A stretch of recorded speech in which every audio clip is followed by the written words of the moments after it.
Good morning, I am Saket. I observe one thing that the students don't know how to speak. विद्यार्थी नहीं जानते हैं कि कैसे बोलना चाहिए. Don't be confused. I am not saying something different. मैं कुछ अलग नहीं कहने जा रहा हूँ, इसलिए कंफ्यूज मत होइए. When they speak to somebody, their tone is different. जब वो किसी के साथ बात करते हैं तो उनका टोन कुछ अलग होता है. But when they speak by reading that time the tone is different. जब कुछ पढ़ते हैं उसमें उनका टोन कुछ अलग होता है. इट हैपन्स सेम, ऐसा ही कुछ होता है when we speak something in English. जब हम इंग्लिश में कुछ बोलते हैं तो फिर ऐसा ही होता है. जैसे मैंने बच्चों को एक बार कहा कि आप अपने पिता के बारे में कुछ बोलिए, तो उन्होंने सीधा सीधा कहा मेरे पिता ऐसे हैं, मेरे पिता ये करते हैं, मेरे पिता ऐसे करते हैं. My father is so, my father loves me allot. उन्होंने सीधा सीधा बोल दिया. लेकिन यह बोलने का सही तरीका नहीं है. जैसे मेरे पिता बहुत ही स्वस्थ इंसान हैं, वह मेरे लिए दिन रात मेहनत करते हैं. जब वो बहुत दिनों के बाद घर पे आते हैं तो मैं उनका बहुत ही बेसब्री से इंतज़ार करता हूँ. मेरे पिता मुझसे बहुत प्यार करते हैं, वो मुझे कभी नहीं डांटते हैं. ये वॉइस मॉड्यूलेशन है. Like my father loves me a lot, he never scolds me. When he gets late I eagerly wait for him. So at the time of speaking, we must focus on our voice modulation.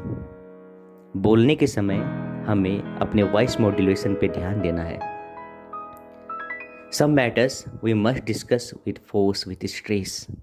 कुछ बातों को हमें दबाव के साथ, stress के साथ बोलना चाहिए. And some matters we must speak very lightly. कुछ बातों को हमें बहुत ही लाइटली बोलना चाहिए.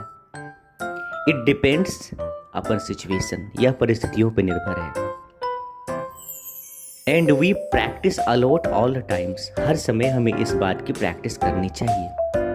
हम जब भी बोलें तो कॉन्शियस होकर बोलें. Whenever we speak we must be conscious. Then only the outcome will come.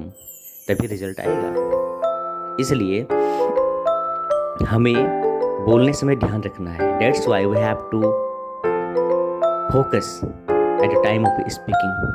We have to focus on our way of speaking. It shouldn't be deviate from the track. रास्ते से अलग नहीं हटना चाहिए. तभी तो बोलने का अपना आनंद है. बातें एक ही है. The matter is same, but stress makes it different. मतलब स्ट्रेस शब्दों को, बातों को अलग कर देता है. जैसे राम ने खाया, राम ने खाया, राम ने खाया. अच्छा, राम ने भात खाया, राम ने भात खाया, राम ने भात खाया, राम ने भात खाया, राम ने भात खाया.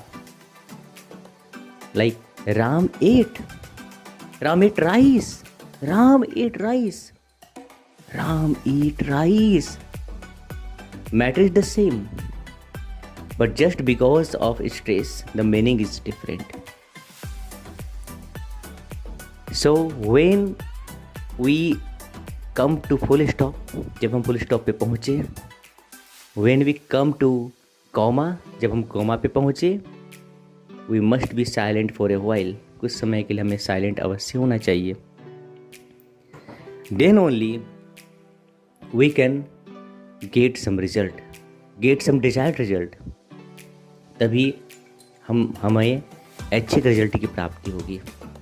इसलिए मेरे बच्चों, आप बुक को खोलिए, एक साधारण सी बुक को खोलिए. You just open a simple book and start to speak out with emotion. Emotion के साथ पढ़िए. विद एक्टिंग के साथ पढ़िए. विद लॉट्स ऑफ फन के साथ पढ़िए. हंसने वाली बात को हंसी की तरह बोलिए और सीरियस होने वाली बात को सीरियस होकर बोलिए.